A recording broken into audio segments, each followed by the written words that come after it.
எங்களை கட்டாயப்படுத்தி உட்கார வைத்தார்கள். தனியார் ஊடகம் நிகழ்ச்சி குறித்து குமரிய யூடியூபர் ஏ2டி நந்தா.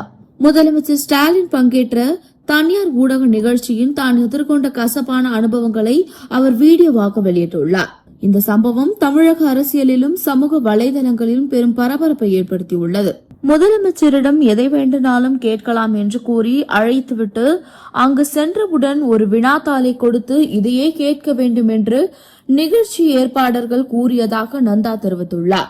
கேள்விகளை பார்த்து அதிர்ச்சி அடைந்து வெளியேற முயன்ற போது முதலமைச்சரின் பாதுகாப்பு மற்றும் புரோட்டோகால் விதிகளை காரணம் காட்டி அங்கிருந்த அதிகாரிகள் தங்களை வெளியே செல்ல அனுமதிக்கவில்லை என்று அவர் குற்றம் சாட்டியுள்ளார்.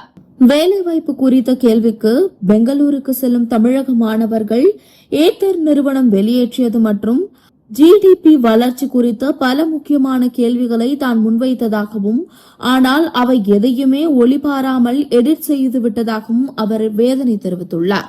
மேலும் பெண்கள் பாதுகாப்பு குறித்து கேள்வி கேட்க வந்த சிம்பிளி வேஸ்ட் கபிலன் போன்றவர்கள் எதற்கும் அனுமதிக்கப்படவில்லை என்றும் தாங்கள் அங்கு ஆட் ஒன் அவுட் போலதான் நின்றதாகவும் நந்தா கூறியுள்ளார். தான் எந்த கட்சிக்கும் அடிமை இல்லை என்று கூறியுள்ள நந்தா, நான் ஏ2டி அல்ல, அடிமை டு டிஎம்கே என்று விமர்சிப்பவர்களுக்கு பதிலடி கொடுத்துள்ளார்.